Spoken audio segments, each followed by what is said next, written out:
ప్రస్తావన చాలా ముఖ్యమైనది. ప్రతి పార్టీకి సంబంధించిన సీనియర్లు, ఆ వ్యవస్థ అందరూ కూడా అదే విధమైన సదాభిప్రాయంతో పోతే ప్రజాస్వామ్యం చాలా పటిష్టంగా ఉంటుంది. సరే, ఈరోజు వారు అనుభవం గల నాయకులు అధికార పక్షంలో ఉండి అనేక సందర్భాల్లో కూడా నేను చెప్తా ఉన్నప్పటికీ ఈరోజు ఎవరు మాట్లాడినా తప్పేమంటున్నాము సార్, ఎవరు మాట్లాడినా తప్పేమంటున్నారు.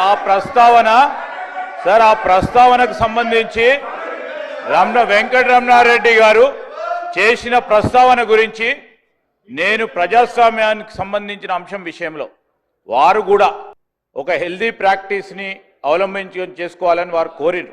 డెఫినెట్లీ డెమోక్రటిక్ ప్రాసెస్లో నాకు హుందత్వాన్ని కాపాడే ప్రయత్నంలో అనేక సందర్భాల్లో ముఖ్యమంత్రి గారు కానీ, మా సహచరులు కానీ, మా సభ్యులు కానీ చాలా హుందాగా మాట్లాడే తీరు కానీ, అంశం కానీ, తెలంగాణ సంస్కృతికి సంబంధించిన అంశం విషయంలో స్పష్టంగా చాలా మర్యాదగా పోతా ఉన్నాం అధ్యక్ష. ఎక్కడైనా చిన్నగా ఎప్పుడైనా ఉంటే మేము ఈ రోజు కూడా చెప్తా ఉన్నాం, మాకు బేషిజాలు లేవు.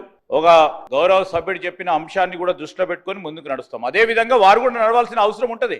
గౌరవ సభ్యులకు సంబంధించిన పార్టీ సభ్యులకు సంబంధించి సీనియర్ నాయకులు ఉన్నారు, వారు కూడా వారి నాయకులను మొదటగా మర్యాదగా మాట్లాడే ప్రస్తావన తీసుకొస్తే కూడా బాగుంటా ఉండే.